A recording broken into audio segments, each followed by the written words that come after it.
सेना को सब अधिकार दिए गए हैं। पहले ही सेना स्वतंत्र है। तो देश के जो गद्दार हैं जिन्होंने बेगुनाह लोगों की हत्या की है, बहुत बड़े गुनाहगार हैं वो, और लगातार इस तरह के गुनाह पाकिस्तान करता चला आ रहा है। पाकिस्तान की एक आदत सी बन गई है। लेकिन हमेशा हमेशा के लिए इस आदत को समाप्त करना पड़ेगा। आतंकवाद को और आतंकवाद को जो पनाह देने वाले लोग हैं, उन सब पर शिकंजा कसने का समय है। आज पूरा देश एकजुट है और राजनीति की कोई बात नहीं होनी चाहिए। नमस्कार, आप देख रहे हैं अपनी मथुरा न्यूज़ और मैं हूं आपके साथ में प्रतीक चतुर्वेदी। जिस प्रकार से देश को झकझोरने वाली घटना पहलगाम की घटना हुई, जिसको लेकर पूरे देश के लोग दुखी हैं और सभी देशवासियों में आक्रोश है। वहीं इसको लेकर जहां लगातार रैली और कैंडल मार्च निकाले जा रहे हैं, तो इस संबंध में जहां विधायक जी खुद रैलियों में जो हुंकार रैली है उसमें भाग लेते दिखाई देते हैं, तो कहीं कैंडल मार्च में दिखाई देते हैं। तो जानेंगे इनसे कि जिस प्रकार से यह देश को झकझोरने वाली घटना पहलगाम की आतंकी घटना हुई, इसको लेकर क्या कहेंगे जी। देखिए, कल एक बड़ी बैठक आदरणीय प्रधानमंत्री जी के नेतृत्व में हुई है और सेना को सब अधिकार दिए गए हैं। पहले ही सेना स्वतंत्र है। तो देश के जो गद्दार हैं जिन्होंने बेगुनाह लोगों की हत्या की है, बहुत बड़े गुनाहगार हैं वो, और लगातार इस तरह के गुनाह पाकिस्तान करता चला आ रहा है। पाकिस्तान की एक आदत सी बन गई है। लेकिन हमेशा हमेशा के लिए इस आदत को समाप्त करना पड़ेगा। आतंकवाद को और आतंकवाद को जो पनाह देने वाले लोग हैं, उन सब पर शिकंजा कसने का समय है। आज पूरा देश एकजुट है और राजनीति की कोई बात नहीं होनी चाहिए। और निश्चित रूप से हमारी सेना है अपना काम बखूबी पूरा करेंगी। वहीं विधायक जी, मैं एक चीज़ और आपसे जानूंगी, जिस प्रकार से प्रधानमंत्री जी का आदेश है कि जो देश में पाकिस्तानी लोग रह रहे हैं वे तत्काल प्रभाव से पाकिस्तान लौट जाए, उनको समय भी दिया गया, लेकिन जब देखा गया कि देश में ही बहुसंख्यक पाकिस्तानी पाए गए, तो इस पर आगे किस प्रकार से लगाम लगेगी, क्योंकि ऐसी घटनाएँ आगे भी हो सकती हैं। देश के साथ गद्दारी किसी भी स्तर पर स्वीकार नहीं है।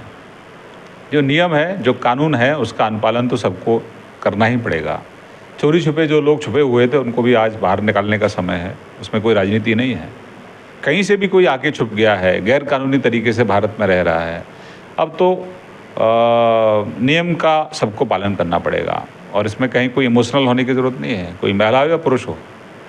ये देश के 140 करोड़ की लोगों की सुरक्षा से जुड़ा मसला है और नियमों का उल्लंघन करके कुछ लोग यहाँ रह रहे थे, तो निश्चित रूप से अब नियम लागू होंगे और लोगों को जो निर्देश हैं केंद्र सरकार के, उनका पालन करना ही पड़ेगा। राज्यों को भी निर्देश दिए गए हैं केंद्र की तरफ से। अवैध रूप से जो लोग रह रहे हैं उन सबको भारत को तो छोड़ना पड़ेगा। और जिनका वीज़ा ख़त्म हो गया है या जिनके पास वीज़ा भी है, क्योंकि सबको पाकिस्तान पर भरोसे लायक नहीं है। ये जो लोग बॉर्डर पे कहीं ना कहीं यहाँ से जो जा रहे हैं, वो लोग, कुछ लोग बयानबाजी कर रहे हैं, वो वहाँ पाकिस्तान के सेना के साथ उलझें, उनको बताएं कि आपने बेगुनाह लोगों को भारत में क्यों मारा और लगातार आप इस तरह की घटनाएं भारत के अंदर क्यों करते हैं, भारत के लोगों की, भारत की सुरक्षा के साथ खिलवाड़ क्यों करते हैं। तो इन लोगों को जो बॉर्डर पे जो बयानबाजी कर रहे हैं, जो महिलाएं कर रही हैं, पुरुष कर रहे हैं, उनको पाकिस्तान को जाके पूछना चाहिए। वहाँ के शासन में जो लोग सरकार चला रहे हैं, वहाँ का जो सेना का अध्यक्ष, उससे पूछना चाहिए। भारत को तो छोड़ना होगा जो लोग गैर कानूनी तरीके से यहाँ रह रहे हैं। जो नियम है उसका पालन सबको करना पड़ेगा। वहीं विधायक जी, इसी संबंध में मैं वार्ता करूं कि जिस प्रकार से कल मथुरा के डी गेट चौराहे पर आप दिखाई दिए कि जब संविधान निर्माता अम्बेडकर जी पर टिप्पणी को लेकर आप लोगों ने जो पूर्व मुख्यमंत्री थे अखिलेश यादव, उनका पुतला दहन किया। देखिए, आप तो पत्रकार हैं, अवेयरनेस है पूरे देश भर में। जिस तरह से बाबा साहब अम्बेडकर जी के चित्र के साथ उन्होंने आधा उनका बाबा साहब का फ़ोटो लगाया, आधा अपना फ़ोटो लगा लिया। और अखिलेश जी, बाबा साहब बनने में बड़ा समय लगता है, बहुत कुछ न्यौछावर करना पड़ता है। तो अखिलेश जी ने कहीं ना कहीं बाबा साहब का अपमान किया है और उनको अविलंब में माफ़ी मांगनी चाहिए।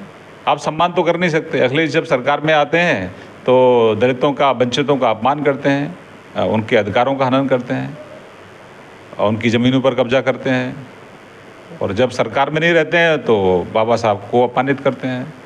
तो ये कहीं ना कहीं अखिलेश जी की बचकाना हरकत है, फ्रस्ट्रेशन है। तो ये इसके खिलाफ हमारा वहाँ पर धरना था और हमारी डिमांड थी कि वो माफ़ी मांगनी चाहिए उनको। वहीं विधायक जी, जिस प्रकार से पूर्व में आपसे वक्फ संशोधन बिल को लेकर वार्ता हुई थी, लेकिन आज वक्फ संशोधन बिल के संबंध में प्रेस वार्ता भी रखी गई है, क्या कुछ सरकार की योजना है जिसको आप जनता के मध्य रखना चाहते हैं?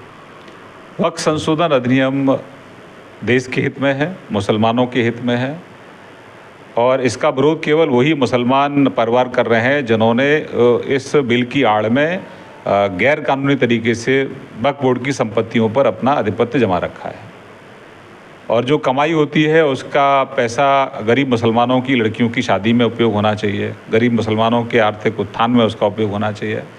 लेकिन भ्रष्टाचार बहुत चरम पर है, तो इसलिए वक्फ बोर्ड में भ्रष्टाचार है, और वक्फ के माध्यम से जो हिंदू हैं उनकी ज़मीनों पर भी कब्जा किया गया है, इसलिए वहाँ पर हिंदू भी रखे गए हैं कमेटी के अंदर। तो इसको राजनीतिक रंग देने की कोशिश ना तो समाजवादी पार्टी करे, ना कांग्रेस करे, ना अन्य विपक्ष के लोग करें। ये देश के हित में है और ये मुसलमानों के हित में है। दर्शकों, जिस प्रकार से आपने सुना, ये थे हमारे साथ में मथुरा वृंदावन के विधायक श्रीकांत शर्मा जी, और इनके द्वारा ये कहा गया कि जिस प्रकार से पूर्व में संशोधन बिल पारित हुआ तो यह देश के मुसलमानों के हित में है और इस पर राजनीति करते ना दिखाई दें। फिलहाल के लिए इतना ही। मैं अपने सहयोगी अनमोल चतुर्वेदी के साथ प्रतीक चतुर्वेदी।